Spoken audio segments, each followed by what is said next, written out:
ये कहानी एक छोटे से गांव की है जहां रातों रात लोगों का गायब होना आम बात हो गई थी। लोगों में दहशत थी कि कोई खूनी ड्रैकुला गांव में आया है जो अंधेरे में शिकार करता है। गांव के बुजुर्ग कहते थे कि यह ड्रैकुला बहुत पुराना और ताकतवर है जो इंसानों के खून का प्यासा है और उसे रोकना किसी के बस में नहीं है। गांव में एक युवा लड़का था जिसका नाम था अर्जुन। वह बहादुर था और इन अफवाहों पर यकीन नहीं करता था। अर्जुन ने फैसला किया कि वह इस खूनी ड्रैकुला की सच्चाई का पता लगाएगा। गांव के लोग उसे बार बार चेतावनी देते रहे कि वह इस मामले में न पड़े, लेकिन अर्जुन अपने निर्णय पर अडिग रहा। उसने ठान लिया कि वह खुद इस ड्रैकुला से सामना करेगा और गांव वालों को इस डर से मुक्ति दिलाएगा। अर्जुन के दोस्तों में सुरेश, मोहन और राधिका थे। तीनों ने अर्जुन का साथ देने का फैसला किया। रात के समय जब पूरा गांव सोता था तब ये चारों अपने साथ मशालें और लाठियां लेकर गांव के बाहरी हिस्से की ओर चल पड़े। उन्होंने सुना था कि गांव के पास ही एक पुराना खंडहर बन चुका महल है जहां से रात को अजीब अजीब आवाजें आती हैं। माना जाता था कि यह ड्रैकुला का ठिकाना है। जैसे ही वे उस महल के पास पहुंचे, वहां का माहौल बेहद भयानक। महल के चारों ओर घना अंधेरा फैला हुआ था और चांदनी रात में महल की परछाई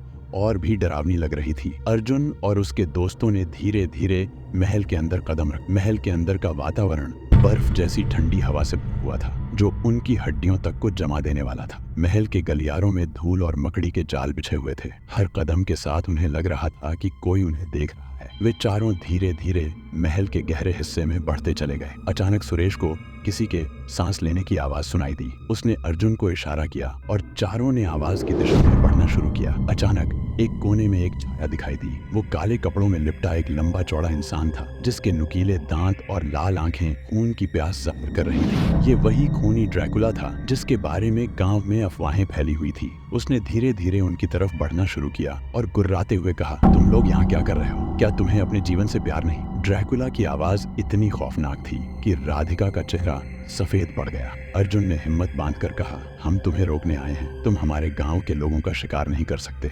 ड्रैकुला एक जोरदार ठहाका मारकर हंसा और बोला, तुम लोग मुझे रोकने आए हो? इंसानों की इतनी हिम्मत? ड्रैकुला ने अचानक उन पर झपट्टा मारा। अर्जुन ने अपनी लाठी से उसे रोकने की कोशिश की, लेकिन ड्रैकुला की ताकत इंसानों से कई गुना ज्यादा थी। उसने अर्जुन को एक ही झटके में दूर फेंक दिया। सुरेश और मोहन ने भी ड्रैकुला पर हमला करने की कोशिश की, लेकिन वह बहुत चालाक। वह तेजी से गायब हो गया और फिर अचानक उनके पीछे प्रकट हुआ। ड्रैकुला की चालों से अर्जुन और उसके दोस्त समझ गए कि उन्हें एक बड़ी चुनौती का सामना करना पड़ेगा। तभी राधिका को महल के एक कमरे में कुछ अजीब सी पुरानी किताबें और औजार दिखाई दिए। उसने अर्जुन को इशारा किया कि शायद इन किताबों में ड्रैकुला को हराने का कोई तरीका हो सकता है। अर्जुन ने किताबें उठाई और जल्दी जल्दी उन्हें पढ़ना शुरू किया। एक किताब में लिखा था कि ड्रैकुला को सिर्फ एक खास मंत्र से काबू किया जा सकता है और उसे हमेशा के लिए समाप्त करने के लिए उसे सूरज की पहली किरण के सामने लाना होगा। लेकिन समस्या यह थी कि सूरज निकलने में अभी काफी समय था और ड्रैकुला ने चारों को घेर लिया था। अर्जुन ने उस मंत्र को जोर जोर से पढ़ना शुरू किया।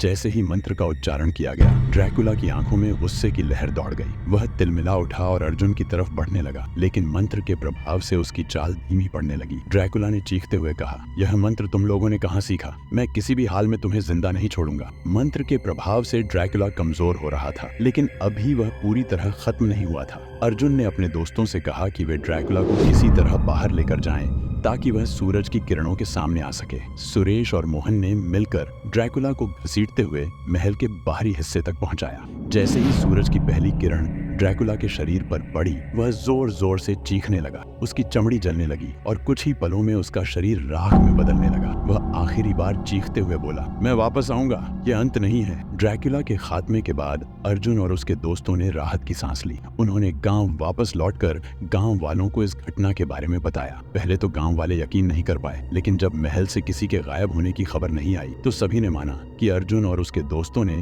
सचमुच गांव को एक बड़ी मुसीबत से बचा लिया था।